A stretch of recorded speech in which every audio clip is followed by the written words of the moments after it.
So what is the solution? First, we will apply what is known as the 1-minute rule. That rule tells us that if a task takes just 1 minute, then we must complete it there and then. Too often, we put off tasks because we find them stressful. If it means emailing a client who is traditionally a little grumpy, for instance, then we might put off doing so because we don't want to have to deal with them. But these tasks aren't going to go away. And if it takes just 1 minute, then it's going to realistically interrupt your day or prevent you from doing the real work. So just do it. This is a fantastic habit to get into. An exception, caveat to this rule is that you shouldn't let 1-minute tasks pull you out of your deep work. Switching between tasks takes a lot of mental energy, meaning that productivity is always lost. The solution? Simply shut off notifications and other distractions to make sure that you will not even know about the task until you unplug. 5 tips for avoiding procrastination. Procrastination is the bane of working from home. If you're someone who works at home regularly, then you absolutely need to learn to avoid the temptation to spend the first hour and a half doing nothing at all. Otherwise, you're suddenly working 5-hour days instead of 8-hour days, and that's something your employers and clients are going to notice. In this presentation, we're going to look at 5 tips for crushing procrastination. Accountability. The problem is that there is no accountability for procrastination. This is why it is worse for those that work from home versus those that work in an office. In an office, people are looking over your shoulder, but here you can do whatever you like.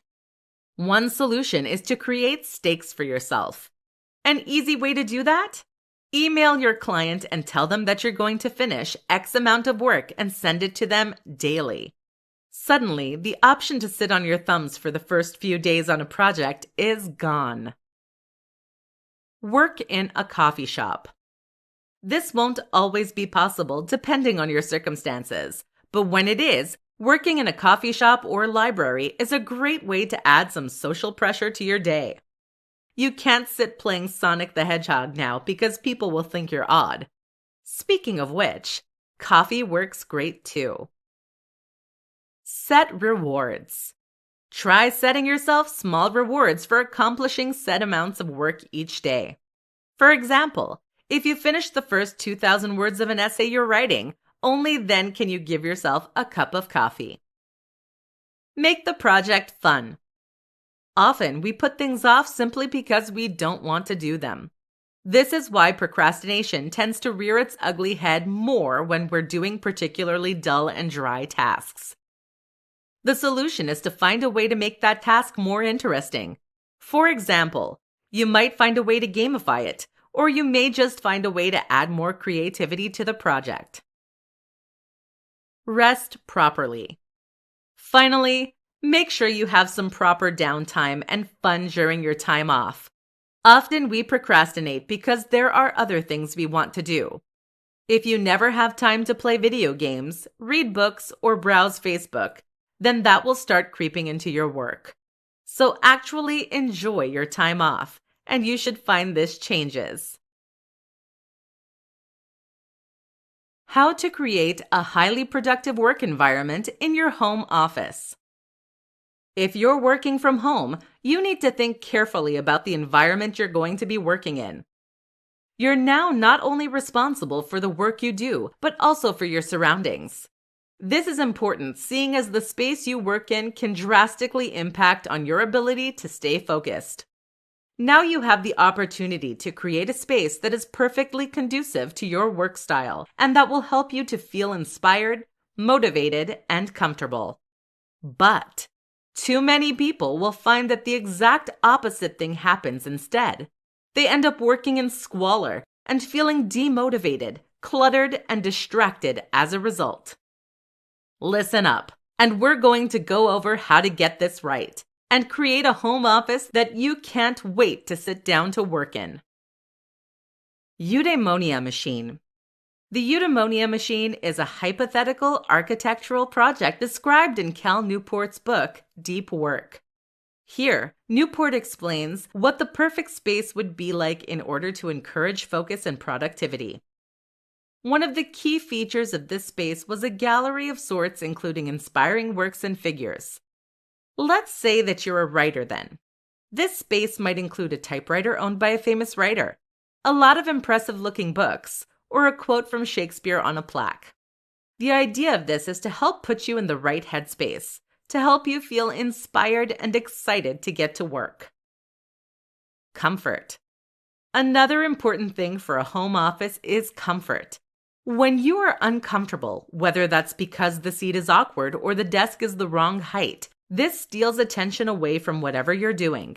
Invest in a comfortable chair, an ergonomic keyboard, and anything else that will improve your comfort. Physiology.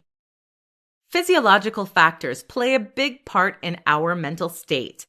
Things like the level of lighting, the amount of background noise, or even the temperature can all impact on mood and well-being. Make sure you have precise control over these things. Even smells can affect the release of neurotransmitters that impact on mood. Tools. Of course, the right tools will play a big role in helping you to be more productive, as will creating a work zone that will make everything you need easily accessible from your one spot. How to create a strict routine when working from home. There are many things that you may find you struggle to come to terms with when you start working from home. This is a big shift in the way that you work and approach work, and the result is that many people struggle to adapt. One big example is that the onus is now very much on you to decide how you wish to work. That means that you need to think about how you want your workflow to work, what hours you're going to work, and which tasks you're going to prioritize. In this presentation, we're going to look at how to create a routine that will help you maximize your productivity and get more done. Be strict about downtime. The first tip that many people don't recognize is that it is just as important to be strict about downtime as it is to be strict about your actual work. That's critical because it is during your downtime that you're going to recharge for the day ahead. If you allow your work to creep into the rest of your day, then you're going to find that you end up failing to recharge your batteries properly. Thus, when you do start working, you will find that you have less energy and your mind is other places. Enjoy flexibility. With that said, it is entirely up to you how and when you work, depending on the nature of your work. In other words, if you're someone who works best in the mornings, then there's no longer anything stopping you from working from 6 a.m. to 2 p.m. Alternatively, you can work an extra 1.5 hours every day and then take Fridays off. See what works best for you.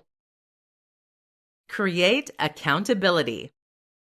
Something else to consider is whether you have the ability to force yourself to be productive or whether you need an external form of accountability to make sure that you stay on course. Rather than create false stakes, setting punishments for yourself, etc., you can achieve this simply by changing the way you work with your boss or clients. For example, tell them that you will send in your work every single day. Suddenly, you have no option to procrastinate or to work slowly because they expect to see something at the end of every single working day. This can add a lot of discipline to your work process. How to deal with loneliness and social isolation when you work from home. If you have made the decision to work from home, then there is a good chance that you're someone who considers themselves to be an introvert. As such, you are probably more than happy to shut yourself away and to work on things you find rewarding. But even for an introvert, this can sometimes become a little lonely and isolating. And meanwhile, if you're an extrovert who has been forced to work from home through no choice of their own, it can be excruciating. In this presentation, we'll look how to deal with the loneliness and social isolation that comes with working from home. Find other ways to socialize. The first and most important way to ensure you don't go mad working from home is to try to find other ways to get your stimulation and engagement. For instance, if you're stuck at home with your family, you can take lunch with them in order to make the isolation a little more bearable. In fact, this is a huge upgrade. Instead of being forced to work alongside people you don't really know all that well, you are now spending time with people you actually love. You can also get on a video call with a friend or coworker using Zoom or Skype. For group video calls, a great app you could use is called House Party, which is available for iOS and Android devices. Work together on projects. If you're self-employed, then finding ways to work with others, especially friends, can make a big difference. Collaborating on a project with someone you get on well with is extremely rewarding, and it's a fantastic way to strengthen your friendship. Go out. Again, this isn't always possible, but where you can, why not go outside and work? Working from home doesn't have to mean working from home in the literal sense. All it really means is working not at the office. So why not take your laptop to a cafe and get some work done there? Or alternatively, why not work on a park bench and enjoy the sun on your face? How to deal with small tasks and prevent overwhelm. Often, it is not the biggest tasks that create the most stress for us. Big tasks loom over us, but they are simple and easy to understand. Instead, then, it is the smaller tasks that typically leave us stressed and overwhelmed. More specifically, it is when lots of small tasks build up that we can often find ourselves feeling snowed under and unsure of where to start. General advice is to tackle the biggest and most ugly project first in a working day. This is referred to as eating the frog. This is good advice as it means you can focus on providing value and getting work done, rather than getting bogged down with administrative tasks. But if it means that you never quite cross those tasks off, you end up with a building pressure. There are emails to send, bills to pay, letters to open, broken web pages to fix, and all of this plays constantly on your mind, even during your time off. This is what Tim Ferriss refers to as an open loop. That is any task that remains incomplete and meanwhile causes you stress and anxiety. So what is the solution? First, we will apply what is known as the 1-minute rule. That rule tells us that if a task takes just 1 minute, then we must complete it there and then. Too often, we put off tasks because we find them stressful. If it means emailing a client who is traditionally a little grumpy, for instance, then we might put off doing so because we don't want to have to deal with them. But these tasks aren't going to go away.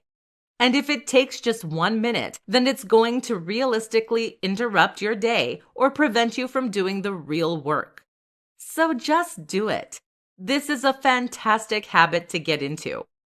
An exception, caveat to this rule is that you shouldn't let 1-minute tasks pull you out of your deep work. Switching between tasks takes a lot of mental energy, meaning that productivity is always lost. The solution? Simply shut off notifications and other distractions to make sure that you will not even know about the task until you unplug. Finally, any tasks that take longer than 1 minute should be added to a to-do list. You can then set aside a designated time to work through these every day. How to enter and stay in a flow state when working from home. Have you ever been working on a project when suddenly you find yourself falling into a perfect rhythm? After facing serious procrastination and resistance, all of that seems to fall away, and you find yourself in a perfect state of focus. That's when the real work gets done. Without distractions, you are able to stay on task and plow through what you need to get done. But there's more to it than that too. According to psychologists, flow states allow us to perform our very best work on a consistent basis. We can tap into reserves of productivity and even creativity that are normally inaccessible. So, how do you get into this state? Let's take a look at some strategies and tips that we know to work. Rest. The first tip is to ensure that you start the day in the best way possible. That is to say, that you shouldn't be overtired or stressed. Make sure that during your downtime, you rest properly so that you can return to work feeling recharged and effective. Sensory deprivation. Our brain has two attentional networks. There is one that is responsible for our internally directed attention, what we choose to focus on, and one that is dictated by external cues that grab and hold our attention. In order to stay on task, then, you need to block out these things that would normally try to pull you away from work. That means a level of sensory deprivation, which you can often accomplish by listening to music or white noise on headphones. Using a large monitor can also help, as this will take up more of your field of view. Inspiration. What many people don't realize is that their productivity is determined more so by their emotion than by logic. In other words, you will find it easiest to be productive when you actually feel interested in and excited by the work that you're required to do. A great tip is to look at examples of the kind of work you intend to do in order to see how it looks best. Just start. Finally, a last tip is to simply start doing whatever it is you need to do. Don't worry if you don't feel inspiration right away, or if you find yourself resisting your need to work. Just plow through and keep going, and eventually you'll fall into a groove. The perfect morning routine for a productive working day. What you do first thing in the morning will set the mood for the entire day to follow. If you have a strong, productive start to your day, then you're going to find it much easier to dive straight into work and get lots done. But if you allow procrastination to creep in at this early point, or if you engage in unhealthy habits, then you're going to find it's much harder to get work done. And this becomes doubly important if you're working from home. With no commute, you have every opportunity to take things slow and to forget about things like grooming.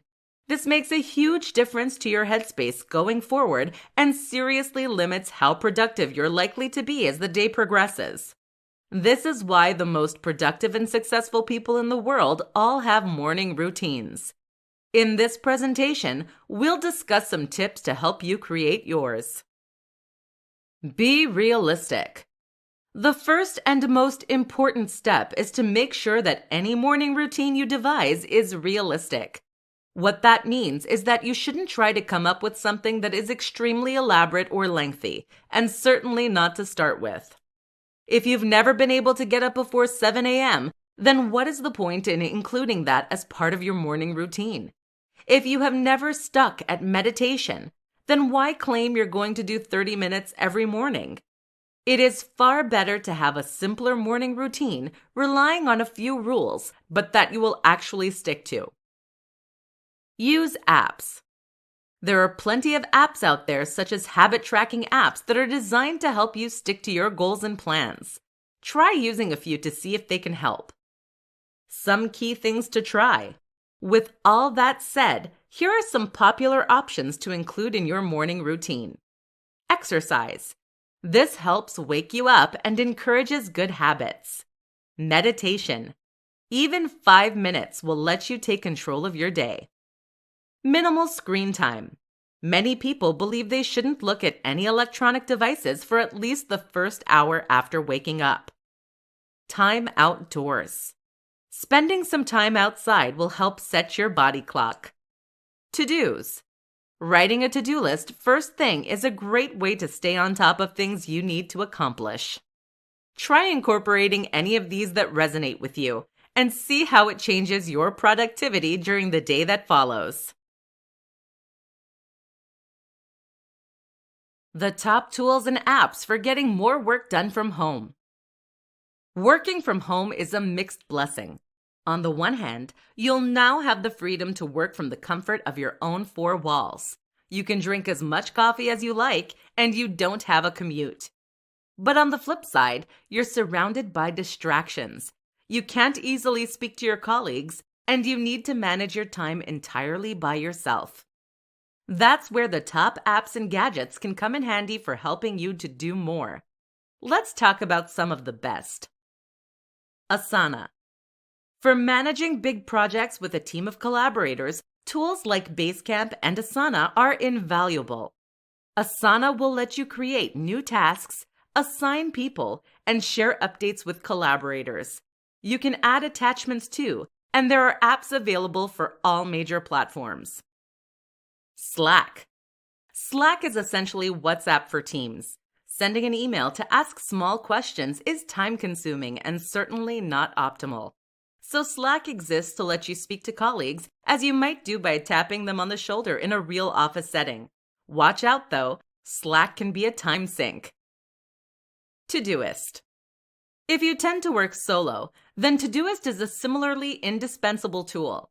This is a to-do app that will let you create tasks for yourself and set reminders. It's available on all major platforms, and there's even an Apple Watch app. The best feature of Todoist is the natural language interpretation. This lets you say things like, take the trash out every Monday, which will then automatically renew on Monday with a due date for that day. Notion. Notion is a note-taking app that is significantly more powerful than most of the competition. That's because each note can become a database, a flowchart, or a page. You can embed images, videos, and even websites. And you can even export your notes as HTML websites.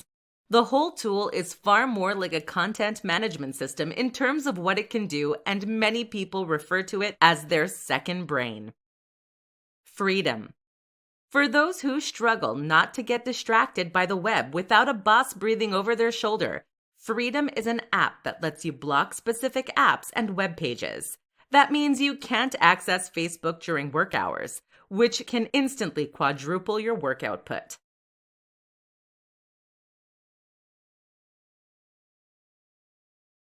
These 5 hacks will make working from home much more enjoyable. Working from home can be a mixed blessing.